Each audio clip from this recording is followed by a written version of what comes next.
आज 8 अक्टूबर 2020 की प्रातः मुरली। ओम शांति। बाप दादा मधुबन। मीठे बच्चे, बाबा आए हैं तुम्हें बहुत रुचि से पढ़ाने। तुम भी रुचि से पढ़ो। नशा रहे हमको पढ़ाने वाला स्वयं भगवान है। मीठे बच्चे, बाप आए हैं तुम्हें बहुत रुचि से पढ़ाने। तुम भी रुचि से पढ़ो। नशा रहे हमको पढ़ाने वाला स्वयं भगवान है। प्रश्न: तुम ब्रह्मा कुमार कुमारियों का उद्देश्य व शुद्ध भावना कौन सी है? उत्तर: तुम्हारा उद्देश्य है कल्प 5000 वर्ष पहले की तरह फिर से श्रीमत पर विश्व में सुख और शांति का राज्य स्थापन करना। तुम्हारी शुद्ध भावना है कि श्रीमत पर हम सारे विश्व की सद्गति करेंगे। तुम नशे से कहते हो हम सबको सद्गति देने वाले हैं। तुम्हें बाप से पीस प्राइज मिलती है। नरकवासी से स्वर्गवासी बनना ही प्राइज लेना है। ओम शांति। स्टूडेंट जब पढ़ते हैं तो खुशी से पढ़ते हैं। टीचर भी बहुत खुशी से रुचि से पढ़ते हैं। रूहानी बच्चे यह जानते हैं कि बेहद का बाप जो टीचर भी है हमको बहुत रुचि से पढ़ाते हैं। उस पढ़ाई में तो बाप अलग होता है, टीचर अलग होता है जो पढ़ाते हैं। कोई कोई का बाप ही टीचर होता है जो पढ़ाते हैं तो बहुत रुचि से पढ़ते हैं, क्योंकि फिर भी ब्लड कनेक्शन होता है ना। अपना समझकर बहुत रुचि से पढ़ना है। अपना समझकर बहुत रुचि से पढ़ाते हैं। या बाप तुमको कितना रुचि से पढ़ाते होंगे तो बच्चों को भी कितना रुचि से पढ़ना चाहिए। डायरेक्ट बाप पढ़ाते हैं और यह एक ही बार आकर पढ़ाते हैं। बच्चों को रुचि बहुत चाहिए। बाबा भगवान हमको पढ़ाते हैं और हर बात अच्छी रीति समझाते रहते हैं। कोई बच्चों को पढ़ते पढ़ते विचार आते हैं, यह क्या है? ड्रामा में यह आवागमन का चक्र है, परंतु यह नाटक रचा ही क्यों?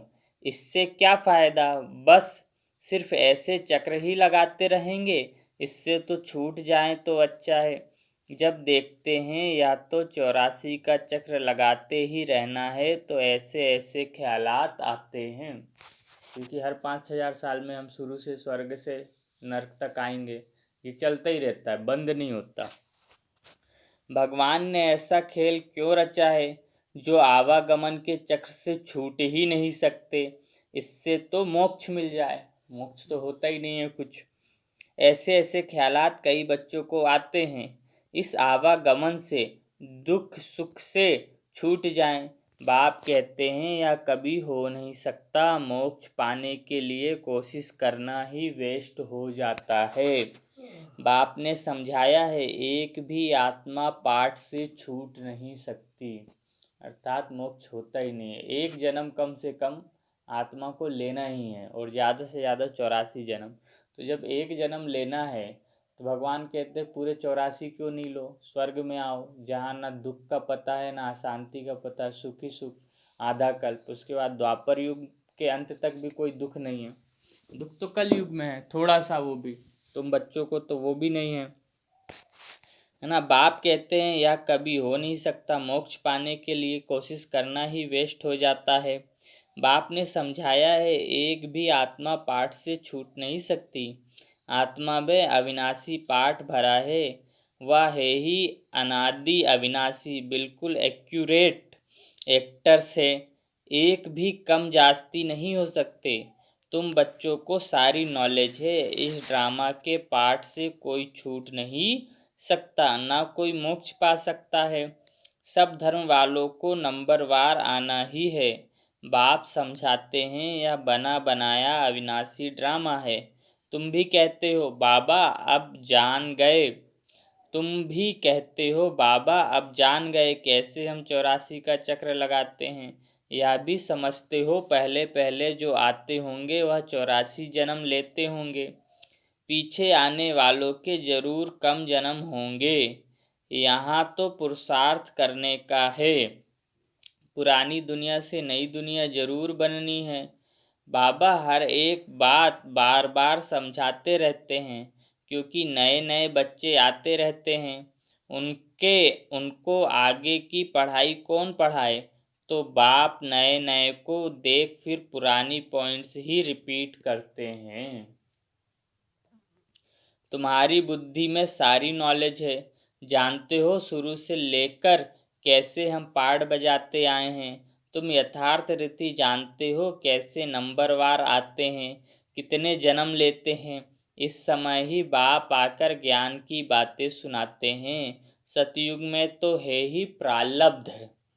इस समय तुमको ही समझाया जाता है।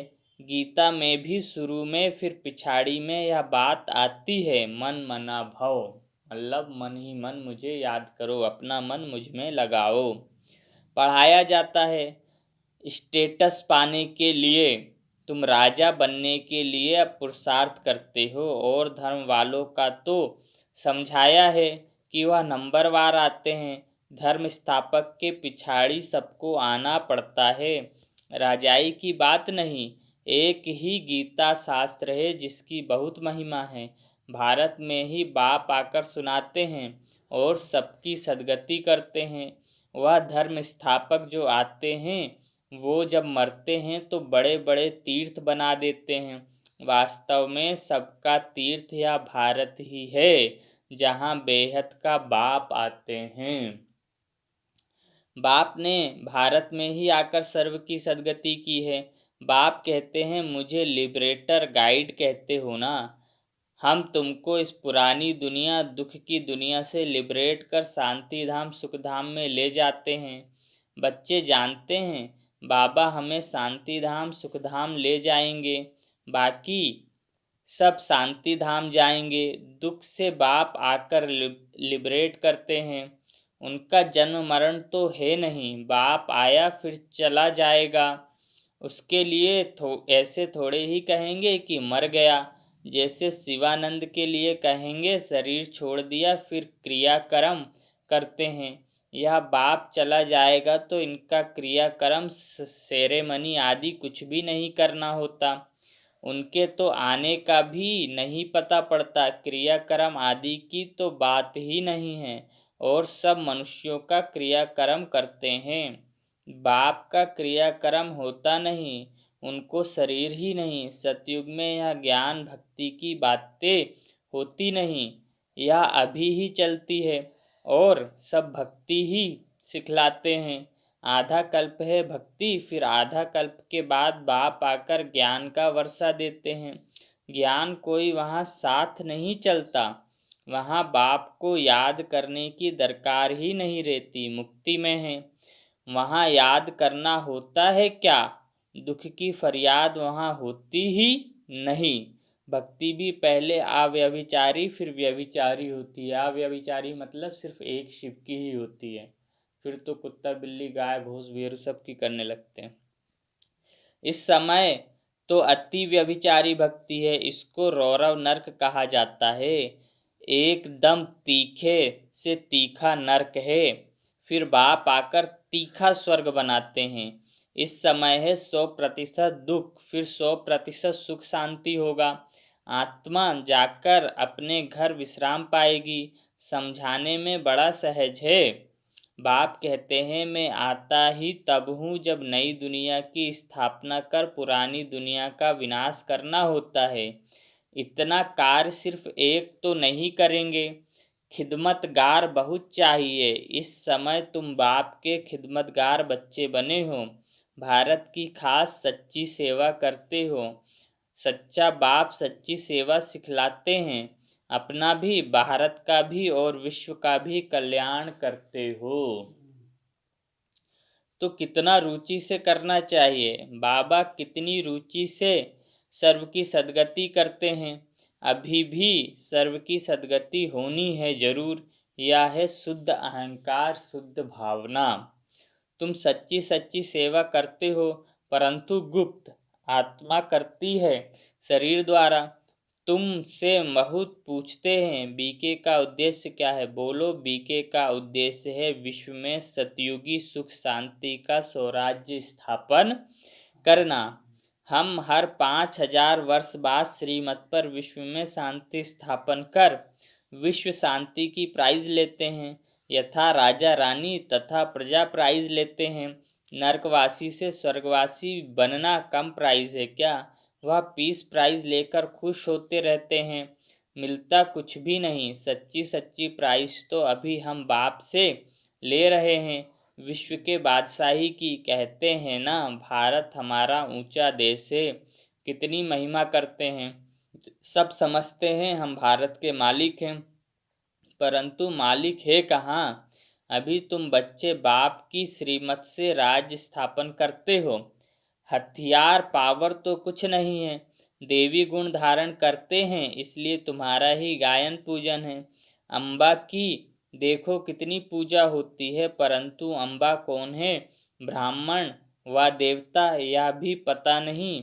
अम्बा, काली, दुर्गा, सरस्वती आदि ऐसे बहुत नाम हैं। यहाँ भी नीचे अम्बा का छोटा सा मंदिर है। अम्बा को बहुत भुजाएं दे देते हैं, ऐसे तो है नहीं। इसको कहा जाता है ब्लाइंड फेथ। क्राइस्ट, बुद्ध आदि आए, उन्होंने अपना अपना धर्म स्थापन किया, तिथि तारीख सब बताते हैं। वहाँ ब्लाइंड फेथ की तो बात ही नहीं। यहाँ भारतवासियों को कुछ पता ही नहीं हमारा धर्म कब और किसने स्थापन किया, इसलिए कहा जाता है ब्लाइंड फेथ। अभी तुम पुजारी हो, फिर पूज्य बनते हो। तुम्हारी आत्मा भी पूज्य तो शरीर भी पूज्य बनता है। तुम्हारी आत्मा की भी पूजा होती है, फिर देवता बनते हो तो भी पूजा होती है। बाप तो है ही निराकार, वह सदैव पूज्य है, वह कभी पुजारी नहीं बनते हैं। तुम बच्चों के लिए कहा जाता है आप ही पूज्य, आप ही पुजारी। बाप तो एवर पूज्य है। यहाँ आकर बाप सच्ची सेवा करते हैं, सबको सद्गति देते हैं। बाप कहते हैं अब मामेकम याद करो, दूसरे कोई देहधारी को याद नहीं करना है। यहाँ तो बड़े बड़े लखपति करोड़पति जाकर अल्लाह अल्लाह कहते हैं। कितनी अंधश्रद्धा है। बाप ने तुमको हमसों का अर्थ भी समझाया है। वह तो कह देते शिवो अहम, आत्मा सो परमात्मा, मैं ही शिव हूँ और आत्मा में ही परमात्मा है। भक्ति में ऐसा कहते हैं। अब बाप ने करेक्ट कर बताया है। अब जज करो, भक्ति मार्ग में राइट सुना है या हम राइट बताते हैं। हम सो का अर्थ बहुत लंबा चौड़ा है। हम सो ब्राह्मण, देवता, क्षत्रिय, वैश्य, शूद्र बनते हैं। हम ही आत्मा ब्राह्मण है अभी, फिर देवता बनेंगे सतयुग में, फिर त्रेता युग में क्षत्रिय, द्वापर युग में वैश्य और कलयुग में शूद्र। ये हम ही, यही आत्मा बनेगी। इसलिए हम सो का अर्थ बहुत है। हम सो ब्राह्मण, देवता, क्षत्रिय। अब हम सो का अर्थ कौन सा राइट है। हम आत्मा चक्र में ऐसे आती हैं। विराट रूप का चित्र भी है, इसमें चोटी ब्राह्मण और बाप को दिखाया नहीं है। इसमें चोटी ब्राह्मण और बाप को दिखाया नहीं है। देवताएं कहाँ से आए, पैदा कहाँ से हुए। कलयुग में तो है शूद्र वर्ण, सतयुग में फट से देवता वर्ण कैसे हुआ, कुछ भी समझते नहीं। भक्ति मार्ग में मनुष्य कितना फंसे रहते हैं। कोई ने ग्रंथ पढ़ लिया, ख्याल आया मंदिर बना लिया, बस ग्रंथ बैठ सुनाएंगे। बहुत मनुष्य आ जाते, बहुत फॉलोअर्स बन जाते हैं, फ़ायदा तो कुछ भी नहीं होता। बहुत दुकान निकल गए हैं। अब यह सब दुकान खत्म हो जाएंगे। यह दुकानदारी सारी भक्ति मार्ग में है। इनसे बहुत धन कमाते हैं। सन्यासी कहते हैं हम ब्रह्म योगी, तत्व योगी हैं। जैसे भारतवासी वास्तव में हैं देवी देवता धर्म के, परंतु हिंदू धर्म का कह देते हैं। वैसे ब्रह्म तो तत्व है जहाँ आत्मा रहती है। वो कहते हैं हम ब्रह्म योगी तत्व योगी हैं, तो ब्रह्म तो तत्व है जहाँ आत्मा रहती है, तो किससे योग लगाते हैं। उन्होंने फिर ब्रह्म ज्ञानी तत्वज्ञानी राम रख दिया है, नहीं तो ब्रह्म तत्व है रहने का स्थान। तो बाप समझाते हैं कितनी भारी भूल कर दी है। यह सब है भ्रम मैं आकर सब भ्रम दूर कर देता हूँ। भक्ति मार्ग में कहते भी हैं, हे प्रभु तेरी गतिमत न्यारी है, गति तो कोई कर न सके, मतें तो अनेक की मिलती हैं, यहाँ की मत कितनी कमाल कर देती है, सारे विश्व को चेंज कर देती है। अभी तुम बच्चों की बुद्धि में है, इतने सब धर्म कैसे आते हैं, फिर आत्माएं कैसे अपने अपने सेक्शन में जाकर रहती हैं, यह सब ड्रामा में नूंद है, यह भी बच्चे जानते हैं। दिव्य दृष्टि दाता एक बाप ही है। बाबा को कहा यह दिव्य दृष्टि की चाबी हमको दे दो तो हम कोई को साक्षात करा दें। बोला नहीं, यह चाबी किसको मिल नहीं सकती। ब्रह्मा बाबा ने शिव बाबा को कहा, ये दिव्य दृष्टि की चाबी मुझे दे दो तो हम किसको साक्षात।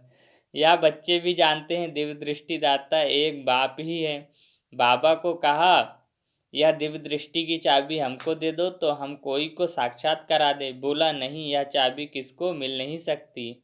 उनके एवज में तुमको फिर विश्व की बादशाही देता हूँ।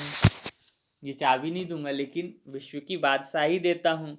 मैं नहीं लेता हूँ, मेरा ही पाठ है साक्षात्कार कराने का। साक्षात्कार होने से कितना खुश हो जाते हैं, मिलता कुछ भी नहीं। जिनको नारायण का, देवियों को साक्षात्कार क्या होता है, कुछ दिन तक खुश रहते हैं। एक भैया हैं अहमदाबाद में, उन्होंने बहुत एक बंगाली से पूछा मुझे देवी का साक्षात्कार करना है तो कैसे। उसको बताया कि 9 दिन आपको नीचे सोना पड़ेगा चद्दर बिछा के, एक नारियल रखना, तो कलश में नारियल ऐसे ही इसके ऊपर रख दिया और नीचे सोते थे, और वो खान पान का सब नियम धारणा बताया, सब किया। बोले अष्टमी या नवमी के दिन वो नारियल ऊपर से गिरा और 2 टुकड़ा हुआ सीधा, और मेरे चेहरे पर पानी पड़ा, तो फिर मुझे देवी का साक्षात्कार हुआ। देवी को मैंने देखा तो मैं खुश रहा 2 दिन 3 दिन 4 दिन, फिर उसके बाद गायब खुशी। तो थोड़े दिन के लिए है कि हाँ साक्षात्कार हुआ, खुशी गायब। तो क्या मिला साक्षात्कार से? कुछ नहीं। भगवान ने आके बताया साक्षात्कार से कुछ नहीं होता, हमें ऐसा बनने से कुछ मिलेगा, साक्षात्कार से तो कुछ नहीं होता। तो बोले साक्षात्कार हुआ, थोड़े दिन खुशी रही, फिर कुछ नहीं। अब जब भगवान मिल गया तो पता चला कि साक्षात्कार से तो कोई फ़ायदा होता ही नहीं है, मिलता कुछ भी नहीं। ऐसे नहीं कि साक्षात्कार से कोई निरोगी बन जाते हैं या धन मिल जाता है, नहीं। मीरा को साक्षात्कार हुआ परंतु मुक्ति को थोड़े ही पाया। मीरा को तो हर समय कृष्ण दिखता था, नहीं पाया। मनुष्य समझते हैं वह रहती ही वैकुंठ में थी, परंतु वैकुंठ कृष्णपुरी है। कृष्णपुरी है कहाँ, वैकुंठ कहाँ है? कृष्ण ही नहीं है तो वैकुंठ नहीं, जब कृष्ण होगा तब वैकुंठ होगा। यह सब है साक्षात्कार। बाप बैठ सब बातें समझाते हैं। इनको भी पहले पहले विष्णु का साक्षात्कार हुआ तो बहुत खुश हो गया ब्रह्मा बाबा। जो शिव बाबा आए तो इनको विष्णु को साक्षात्कार कराया तो ये खुश हो गए।